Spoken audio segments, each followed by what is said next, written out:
Welcome to another Connection here on TKO8 Television. Dennis King, thanks for joining us this week.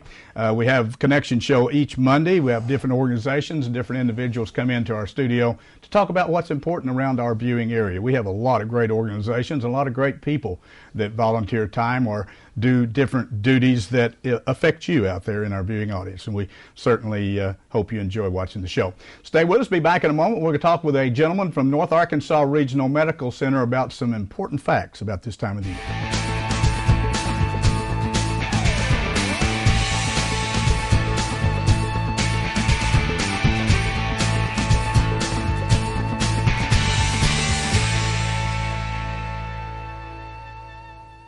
I love working as a nurse, and I wouldn't have this job without North Arkansas College. Tuition was truly affordable, the teachers were passionate, and I got the hands-on education that I needed. Practical nurse employers report a 100% satisfaction rate for North Ark graduates, and that was impressive. North Ark's allied health programs offer degrees in nursing, paramedics, medical lab technology, radiologic technology, surgical tech, and more. Classes begin January 11th. Enroll today at 870-391-3505 because a North Ark education works. Shiny Shelby stickers are sure to be seen under any lighted Christmas tree adorned with red and green. This holiday season, let Shelby's help you add some shine to your Christmas. Our latest collection of old world ornaments are sure to please any collector. Fill your kitchen with the aroma of aspen mulling spices as you whip up one of our easy appetizers or snacks. Don't forget the kids. We have plenty of shiny, new boy or girl elf on the shelf just waiting to be adopted. Shop local at Shelby's this Christmas. We are sure to put the shine on your gift giving.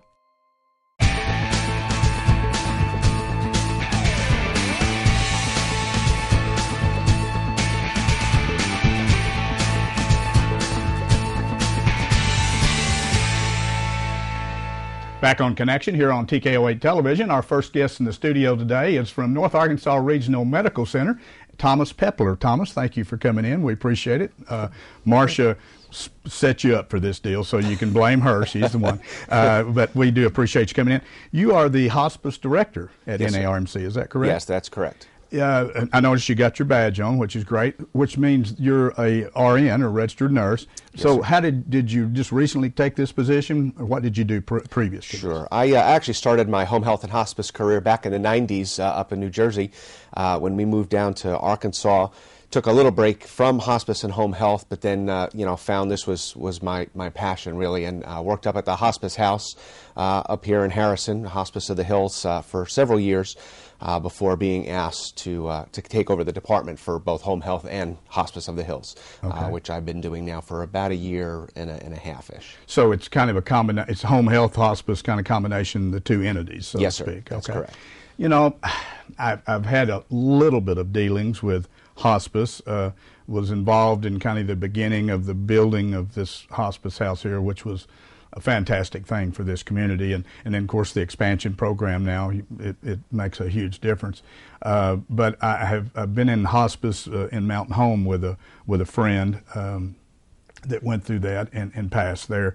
But I must tell you, it takes a certain type of people like yourself to deal with that, because you're dealing with people who will not ever go back home, and you're trying to comfort their families in a time of grief and sorrow, and yet you've got to keep that attitude of enjoy life while you can type thing, and I applaud people like yourself and people that are involved in hospice. Maybe a little bit about this time of the year. Obviously, people think about friends and family, and this is a very difficult time. Some ideas maybe for those families out there that may be having to go through a situation with a hospice. Sure. Well, of course, this time of the year can be difficult for families going through the loss of a recent loved one, Yes. or even just the recently diagnosed with a terminal illness. People don't even think of the anticipation of loss as something that's difficult, but being around friends and family and all the memories that come up when you're talking about the holidays and all the traditions that take place, a whole wave of emotion tends to happen. And one of the things that we look at is mixing all of that emotion with the busyness of the season, and then, of course, putting on top of that maybe the recent loss of a loved one or that recent diagnosis. And there are a bunch of different things that can be done to try and help protect that individual who's recently suffered that loss. It's a very individualized thing, and there's, of course, there's lots of books and literature and studies out there about the normal way of going through it, but the reality is everybody does this differently.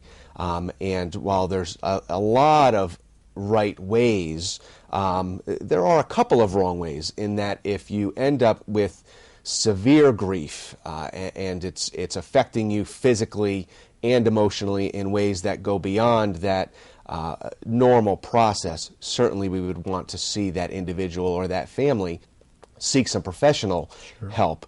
But really, the process is a normal one. We all go through it. Those stages of grief that, we learned about, years and years ago, about denial and anger and accepting. People work through all of those at different paces.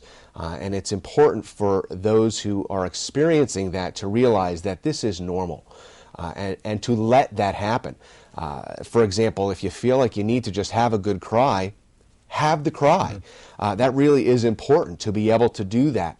If you take those emotions and you just stuff them, eventually they're going to come out. And if you're busy stuffing them for weeks on end, especially around the holiday season, that may come out in a way that you're not proud of, or may not be beneficial to you or your family in the long run. You touched on a good point there. For those out there that everybody has gone through some type of a grieving process in your life, if you're an adult, somewhere along the way, either a friend or a relative or whatever. But I have seen and been around people, relatives and friends, where there's a loss, and people say, well, so-and-so's really handling this well. They're not showing any emotions. And I think, at some point that's got to change, but some people break down, or they go through that on the early stages, but I've seen others that may go weeks, months, even longer. And I'm sure you've seen that out there too. I'm not saying it's right or wrong. I'm just saying everybody does have a different way of handling those situations. This time of the year, I would think, is very difficult for families, kind of post-traumatic type situations. For instance, if a family member maybe passed last year right before Christmas or before the holidays, and then now you're in that same time frame, and it's been a 1-year anniversary, and then you got to kind of go back and relive it. The family's not there; it's not the same. Or perhaps someone passes right now, in this time of the year, a week or so out, and then everybody says, well, how are we going to have the holidays? Maybe a little bit of tradition has to slide away for some point in that time. Sometimes, yes. And really, again, it does go back again to that individuality thing.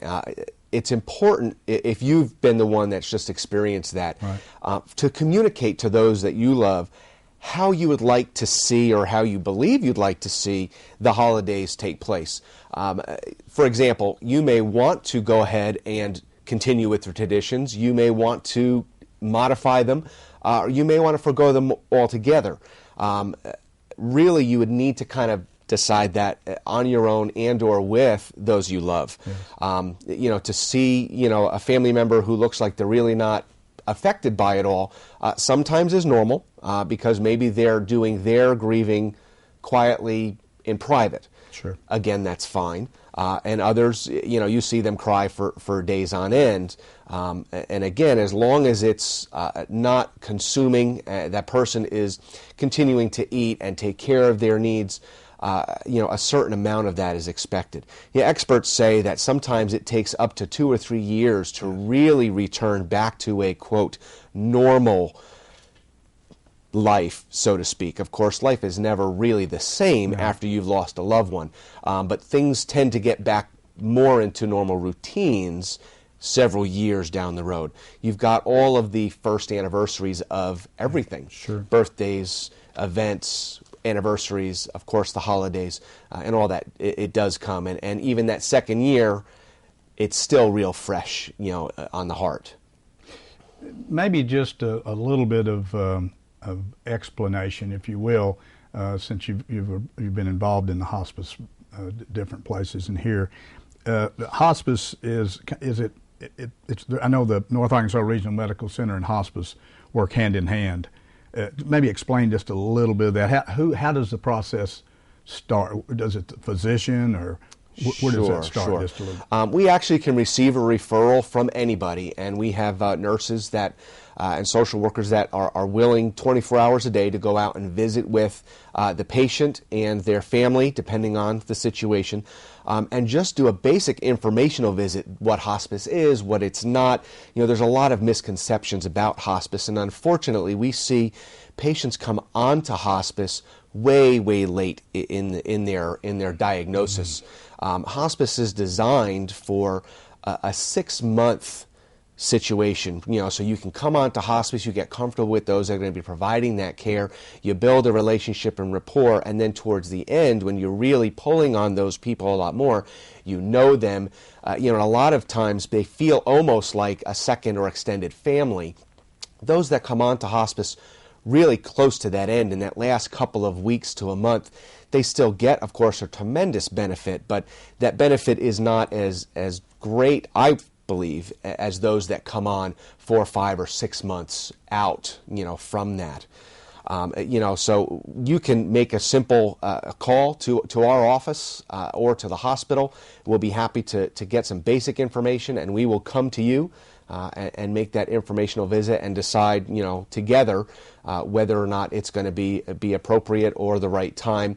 Of course, all that we do does have to be prescribed by a doctor, and all the work that we do happens under a doctor's order, but of course the patient and the family have to be ready and agreeable to the service. You know, we don't force anybody into it, even if they say, no, not now, but we really know, looking at this situation, you know, that they're already behind the ball, so to speak. You know, we're not going to say, all right, listen, you know, you really need this now. We will just make sure that we're available to them when they are ready. You know, and that may be, you know, they've just received this word, this diagnosis, and they really need to process that for a couple of days or a week or more. Certainly, we don't want to force anybody into doing something that they don't want to do. You know, so we're willing to do whatever is necessary for that patient, for that family. You know, to be able to go in once they agree on it, to go into the home, I guess, in the early stages, the nurses and you know, obviously the concept there, based on what I've seen, is to keep that individual comfortable and take some of the load off of the family members, and obviously medication that, you know, really can't be handled in the hospital as much if it's handled there in the home and by a registered nurse or individuals that are involved. And then, like I say, we're fortunate here, we do have a hospice house if it gets to that final stage where they need to really be out of the home and in a location where they can really be watched 24/7. That's a great service to the people. Yeah, really we're real blessed at Hospice of the Hills to have that hospice house where we can provide that 24-hour nursing oversight to a family member, you know, that maybe we just can't manage them at home. Their pain is too great or their anxiety is just so bad. And having the hospice house there to have a nurse 24 hours a day working with the physician, adjusting medications and that plan to get that person comfortable. And ultimately, if it's their desire, you know, they want to go back home, that's what we want to do. We want to get them back home, you know. But some don't make it home, and you know, we do provide that home-like environment, really, where they can have as many friends and family into the house as they need or want. You know, we open 24 hours a day to the friends, to the family, you know, and as long as the patient is able to visit with those folks, you know, we allow them to come and go, you know, as they please. We just don't want to overwhelm the patient sometimes. No, it's a great service. Thomas, thank you. We've run out of time. You've really brought some great information to us here and to the public. It's very nice to meet you, and you obviously have done and will continue to do a great job in hospice. You can tell that's your thing, and we're glad to have people like you, and certainly have you in the community and a part of North Arkansas Regional Medical Center. Thanks for coming. We appreciate it, and hopefully get to visit with you again sometime. Thank you, sir. Thanks for joining us on the first part of our show today. Stay with us. Be back in a moment. We're going to talk with some people from the Boone County Sheriff's Office about their Christmas program.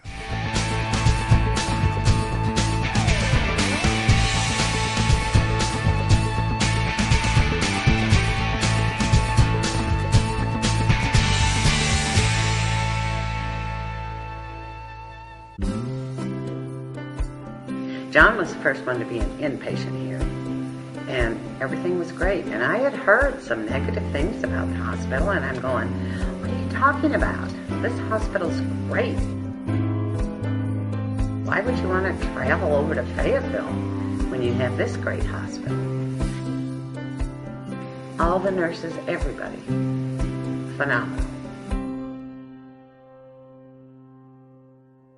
My dad was a welder, and I always knew that is what I wanted to do. At North Arkansas College, 85% of graduates are working in their field within 6 months of graduation. I got my welding technology certificate and had several job offers even before I finished the program. North Ark's Business and Technology Division offers education in engineering technology, construction trades, information systems, and more. Classes begin January 11th. Contact admissions at 870-391-3505 and enroll today, because in North Ark, education works.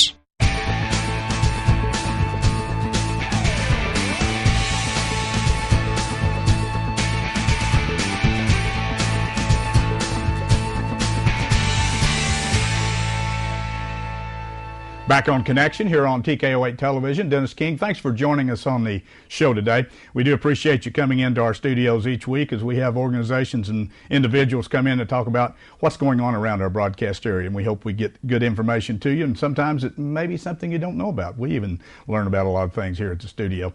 Our second guest in the studio today is from the Boone County Sheriff's Department, and she's been there for some time. Donna Blackwell, thank you. How many, 12 years you said? 11 years. In January. 11 years. So you moved from the old jail to the new facility. Yes. That's quite a change. It was quite a move and quite a change. So other than keep Sheriff Moore in line, what all do you have to do down at the Sheriff's Department? What's your responsibility? My responsibility, I'm the Sheriff's Administrative Assistant. That keeps him in line. Secretary for him a little bit. My chief responsibility is to be an overseer of all the money that comes into the Sheriff's Office. Wow, that's a big responsibility. We collect fines and fees for circuit, court judgments. We also take ticket payments, bonds when people bond out of jail. So that ends up being quite a bit of money over the course of a year, and it's my responsibility to make sure that money is all taken care of. Do you also collect I know you do for circuit court, do you collect for municipal court, or do they have a different procedure? We collect ticket payments. Ticket payments for them? Yes. Okay. Yes. I thought you did. So that's, you're dealing with a lot of individuals and a lot of money. And I don't think people really realize that's one of the functions of the Sheriff's Office, that we do take that money. And over the state, several other Sheriff's Offices are also tax collectors. And so that's a responsibility of some other Sheriff's Offices. So the money issue has been a sheriff's responsibility for several years. A lot of people think actually the courts themselves collect the money. Most places they do not. Do not, no. I can't think of any in the area. Well, today I want to start off by talking about something that you involved in there. It's called the Angel Tree Program for this time of the year. Tell us a little bit about the Angel Tree Program.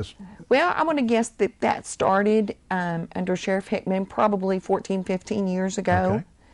We would get names from the area schools of children who might be in need. We assign each child a number, so the child remains anonymous. Area folks will come in and pick one of those children's numbers off the tree, go buy presents, wrap them, bring them back, and we deliver. Okay. As years went on, we decided that there were other organizations who catered to younger children, and we chose to place our focus on teenagers. Okay. They're kind of forgotten sometimes in the Christmas spirit, because it's fun to buy toys. Older children a little harder to buy for. Mm-hmm. So we changed our focus to teenagers. We now take those teenagers' names along with any siblings in that family to keep that equal gift giving. I see what you mean. And still do it the same way. Children remain anonymous. The people who buy presents remain anonymous. And we get those names from the county schools counselors because they know the children that they work with. Sure. Okay. So this is teenagers plus if it happen to be siblings in the home, you're not going to leave them out. Right. You're going to add those to it. So Well, how many are you talking about? I mean, roughly average per year. What do you? Average is about 100. Is it? Okay. Last year there was quite a few less. There were other programs during Christmas time where some of those children went. This year we did have over 100 children. Wow, that's total. That is fantastic. And again, those teenagers and their siblings out there possibly would not have Christmas if it wasn't for this type of program. Possible. Yeah, and I really trust the school counselors at the county schools to know their children and their families, and I have a good working relationship with them, and so I feel like the children they send us are those really in need. Truly in need of having some. So then they're identified, and then the gifts are taken to the sheriff's office, right? Yes. And then who takes or when do they take the gifts, or who takes them? Those gifts are delivered the week of Christmas, so they're there before Christmas. Okay. School resource officers help, our deputies help, and our reserve deputies. Our reserve deputies do a great deal of it, and we so appreciate their hard work because they're chiefly volunteers. Yes. But that is who ends up delivering the presents. Yeah, well, that a lot of people out there, you think about the sheriff's department anywhere, but here in Boone County Sheriff's Department, to serve and protect. That's kind of what their duty is. This is another one of those serve situations where they're serving the public with a need out there with these families and these children. And some people don't realize the extent of what a sheriff's department does other than to arrest bad people or write tickets or whatever. Was there anything, did I miss anything else on that program? So that program, have you filled it? We did. Okay. I got nervous last week in the middle of the week. I had about 40 kids still left on the tree. Oh, wow. So I did a press release on the website saying, I've got several children left. Those children were gone by noon on Friday. Wow, so people really stepped up. Oh, they really did. The citizens of Boone County and even some surrounding counties that help with that, I'm just really impressed with their generosity. That's fantastic. So they'll make those teenagers happy for Christmas, hopefully. There's some other programs that maybe you don't realize that the Sheriff's Department handles out there, and I happened to think of 2 or 3 before Donna came in today, and I asked her if it's okay we talk about it. This time of the year, the Sheriff's Department usually puts out a press release, or they talk about it a lot out there. There's some really easy scams that go on out there during this time of the year, particularly when you get involved in ordering on the internet. In fact, the web is probably, other than I was think of a microwave oven, but the web itself is probably the best thing that ever has happened to the world. I mean, it connected everybody in the world together. Yes. So the World Wide Web is a fantastic tool that can be used for lots of things. Unfortunately, when there's good things, there's always bad to follow, and there's people out there that all they do is try to figure out ways to scam people, particularly elderly people. Yes. This time of the year. So cyber shopping, if you're using the web out there, just remember there's some things that they kind of look for. Look for those websites when you're on the e-commerce side of it. Make sure it's a legitimate website out there. And I know you guys try to tell people this. You get phone calls. I'm sure you probably get complaints about scams over the phone a lot that come in, particularly this time of the year. Yes. Yeah. The first rule is, if it sounds too good to be true, it probably is. Yeah. That is the good, fast rule to follow. I know that our investigators would recommend that you use sites that are familiar to everyone. Use every tool that you have to protect your credit card information or your personal information. Social Security numbers and stuff. all of that. I don't know any website that requires a Social Security number to purchase something. No. So if somebody's asking you for that, I do know the sheriff actually got a scam this morning saying he bought airline tickets. And he got one on his own, huh? Yes, and I said, whatever you do, don't open it. So, well, see, it can happen to anybody. It can happen to anybody. They don't even leave the sheriffs out, do they? They go out there. Another thing that a lot of people use out there, Craigslist is a very popular thing for people to go online and buy things, new and used. But you got to be careful on Craigslist. Unlike companies like eBay and Amazon, but particularly eBay kind of does some protecting of the buyer and the seller type thing. Craigslist, anybody can put something on Craigslist, and Yes. and sometimes I've read some things on there. Do you know that's not true? I mean, no. So those kind of things. Credit cards, make sure if you use your credit card, again, it's a legitimate site, because when you put that credit card in there and you put that little code number on the back of your card, that 3-digit code, it authorizes somebody to use your card, and just be cautious of that. And free apps. Well, they're always coming up with free apps this time of year. You know, you can get on there and get a free app and order this and this and save 50% or 30%. Those free apps, you got to be real careful with those. I'm sure you get calls on that a lot. So just make sure. Good point though. If it sounds too good to be true, it's probably something's wrong there. Another thing you do quite often there, and a lot of people have utilized this, it's where the take back program for medications. Yes. Tell just a little bit about that. We got a few minutes. There are annual drives each year to do that, but the sheriff's office decided to make that real easy for the citizens around here. Okay. We have a locked box in our lobby. For any time? For any time. Okay. You just bring your drugs, over-the-counter drugs, prescription drugs, you drop them in that box, they're locked, and we have an officer who takes care of that. Right. No questions asked. No Just bring questions them asked. down. Just bring it in. Yeah. And so many times, you know, these young people, I mean, a lot of these young people, you know, drugs hang around the house, a grandmother or grandfather or father and them quit using them, and they forget they're in the medicine cabinet, but they're not good for kids to get a hold of out there. Right. So, and part of the purpose is not to let other people get a hold of drugs they shouldn't have, but also not to flush them down the toilet, Yes. not to throw them away. Yes. Let's dispose of them properly. yeah, it's not good for But I'll remind people about that. We're open 24 hours a day, and that box is in the lobby. That's right. You never close. Never close. One last thing that I want to mention, and we just got a minute or so left. Project Loved One is about the Yes. Alzheimer's. That is a project for Alzheimer's or patients with dementia or mentally impaired in some other way. We will take their information, take a photo. We keep separate private files for those if they should become missing. Right. We can pull those files out, have all their information right then and right there. We also have location devices, a bracelet that they can wear for those that would have a tendency to wander away. Yes. And we can track them and probably help return them safely to their home. Because, you know, speed is of the importance when Yes. you get one of these Alzheimer's patients out there and they're lost and they could be right around the corner but Right. not know where they are.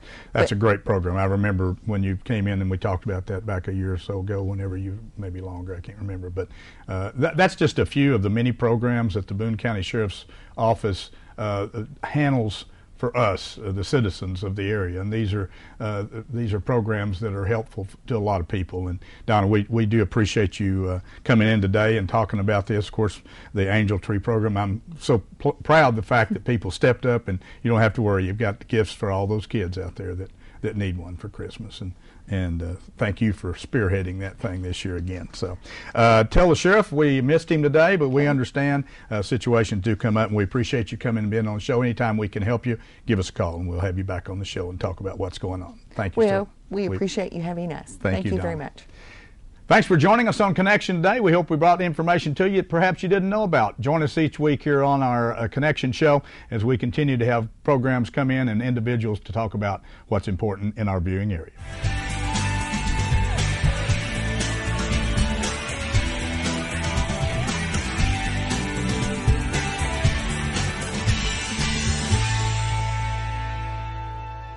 Gifts, gifts, and more gifts. That's what you'll find at Sisters Flower and Gift Shop. Come in and browse our vast assortment of unique Christmas ornaments, wreaths, and wall decor. For the holidays, Sisters has added a new line of candies, cookies, treats, and snacks, all for under $10.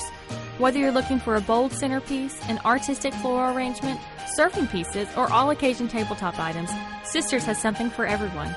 Sisters Flower and Gift Shop. We are so much more than flowers. Razor, Ranger, Sportsman, Ace. There's a Polaris to match your passion.